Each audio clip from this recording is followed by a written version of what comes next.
Good morning. Is it morning? Yes, it's still morning. 11:12. Good morning.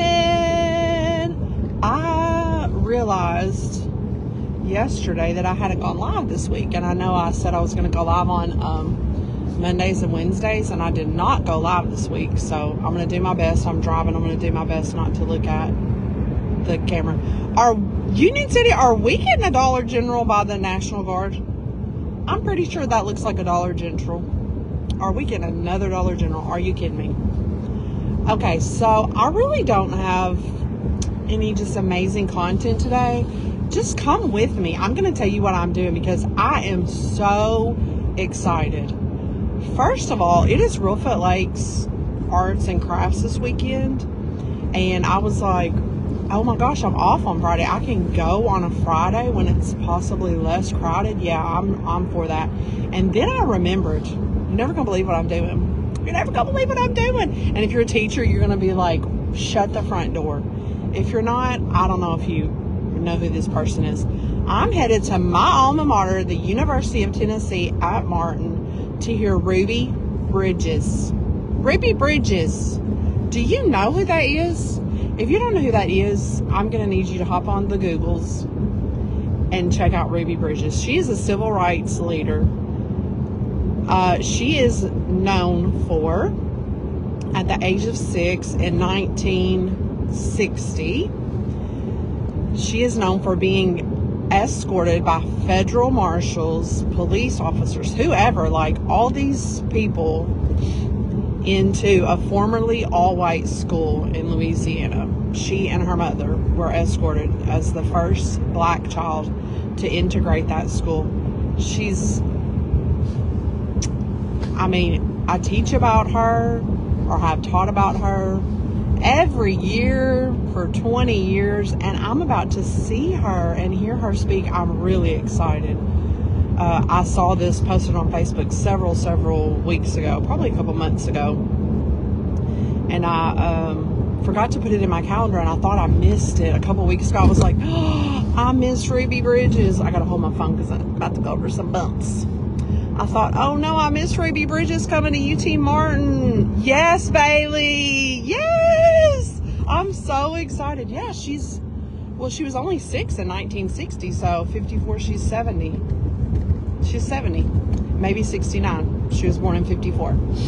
So I am really super excited. I just thought I'd share that with y'all. Who's excited with me? Bailey's excited. Who else is excited? Okay, what else has been going on in my life this week? I've actually had a busy week. Oh, I know what I want to tell you about. Tuesday, church, of course, was wonderful. Church is always so good. If you don't have anywhere to go to church, or even if you go to church somewhere on Wednesdays, guys, I have church on Tuesdays. Come to First Pentecostal Church on West Main. Yeah, we're on West Main going towards Reelfoot Lake or going towards Woodland Mills. Prayer 6:30, churches at 7. But Wednesday, we had something called Fields of Faith. Yeah, why don't I tell you about that? So this was a brainchild of Coach Kim Decker. She was actually my physical science teacher in 9th grade. And she is over FCA, Fellowship of Christian Athletes, in this area, Northwest Tennessee. So what that is, if you don't know, I don't think I've talked about it online, but I've definitely talked about it on Facebook. It is in the mornings, students get together one day a week. I know at our school it's one day a week. It could be however many days I guess you wanted to do it. But students get together, and it's student-led, supposed to be student-led. I say supposed to be because, junior high kids are super shy sometimes about their faith. But you just pray and have a little devotion and just kind of get together as Christians in your school before school. And we sponsor different things. I know at our school, Miss Megan Poor she's the lead sponsor of it, and she gets together a trip to the nursing home in December. Oh my word, this road. And we go and sing Christmas carols at the nursing home, and we take them tissue and grippy socks. That's what we do every single year, and they love it. So Fellowship of Christian Athletes. You don't have to be an athlete. I don't know why it's even called that anymore. It should be Fellowship of Christian Students, because anybody in junior high is welcome. So, a couple years ago, I know Miss Megan speaks at it, or had spoken at it a lot, because it was just hard to get kids to speak in front of their peers, junior high kids. And she asked me to speak at it several times. Several other people in the community spoken at it too. But I remember one Tuesday night she asked me, and I was just like, oh. It's not that I didn't want to, but I just didn't have anything. I just, sometimes you feel inadequate. I was just feeling inadequate. So I asked Brother Eric Williams at our church, I was like, hey, would you like to come speak at FCA? And you know what? I never even heard him speak before, but I just thought he's energetic. He's good with kids. Like, he would probably enjoy that. Of course, I asked Miss Megan if that was okay. She's like, absolutely. So he came, and he never left. Eric Williams, you never left. He came, the kids loved him, and he just kept coming. He's like, Miss Megan, no matter if you have other people speak, like, I'm just going to keep coming because I love these kids and I want to form relationships with these students. So ever since then, he'd been coming. That was actually, this is 2024, that was 23, 22, the end of 2022 school year. And I know that because I was at that time also doing, having a little prayer before school in my room on Wednesdays with teachers. So he also started coming to that. My hair. When I get on Marco Polo, anybody else, I'm always like, look at my hair. So now I'm on Facebook Live and my hair is like a little bit wild. Anyways, so he came and he just never left. So fast forward, he formed relationships with, some people in the county, in county schools. Miss Kim Decker, I don't think he had her as a teacher, because I think she went to another school when he was at our school. I can't remember. But anyways, he connected with Coach Decker, and a few weeks ago, she told a vision to Miss Megan and him that she had for Obion County to do something called Fields of Faith. She had seen it done in other counties, where you have like basically a community worship service, and you invite all of the students from all over and their families, and you come together on the football field and you just have like a big worship service. Oh, I mean, of course, we're all in, right? So she asked Brother Eric to speak, and she asked him to get together our church's worship team, or kids, or whoever, to sing at it. So this past Wednesday night was Fields of Faith, and it was so good. It was so good. I got to see so many former students and so many students who had gone on to high school. There was a really great turnout. Of our church showed up, and a lot. I think Troy First Baptist, I'm not even sure that they had church, Troy First Baptist, because a lot of Troy First Baptist was there. A lot of people from Pleasant Hill and Reeves were there. Anyway, a lot of students and a lot of adults were there. It was so good. So our youth sang. Jules Poor, she sang. A young man testified. I can't remember his first name. His last name was Pickard. He testified. It was really good. Abigail from our church testified, and Brother Eric brought the word. And then at the end, there was an altar call, and it was just beautiful. All the youth leaders from the community went down front, and young people, went down front. Adults went down front. It was so good.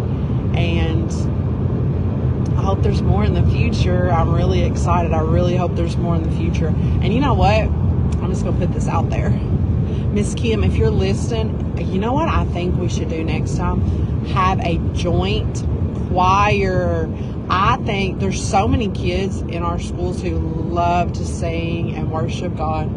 And I think we should open it up and just be like, who wants to be in this choir?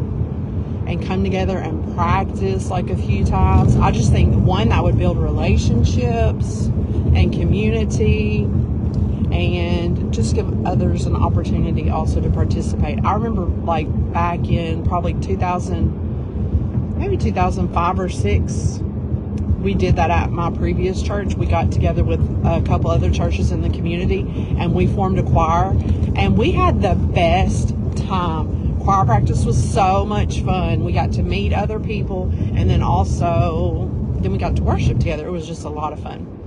So that was Fields of Faith, and I know lives were changed. There were lots of tears, lots of worshiping. Well, I was going to call out my friend that I was sitting by. I think she needs to be part of the choir. She knew every word. We sang the song Hello Fear, and well, we're on the football field, so there weren't words, or maybe there were words, but I didn't have on my glasses. I know there was where they keep the score, but I couldn't see that far. I know the Bible verses were there. I don't know if the words to the song were there or not. So, we were singing Hello Fear. It's hello fear, hello hope, it's a new horizon. I don't know the words to this song or the order to the words, so I was just like, hello, hello, hello, love. My friend was laughing at me. Anyways, so that is my little live for today. I don't have anything else to tell you. Nothing. No news is good news. Oh, I do have good news. Wait, I do have good news. I got back my ctDNA, which is a test that I took called Signatera. I took it last time I had chemo, so 2 weeks ago. And it specifically tests for colon cancer in your blood, which I don't have colon cancer. I have appendix cancer, but since it's at the end of the colon, there's still, it's gray area. So, they can specifically test for recurrence. If your test comes back positive, it's like a 97% chance of recurrence. And if it comes back negative, your chance is like 6.6 to 8.9 chance of recurrence of your cancer, which, by the way, I'm healed. That my cancer's not coming back. But we always like a little science behind it, right? So my ctDNA came back, and am I supposed to turn here?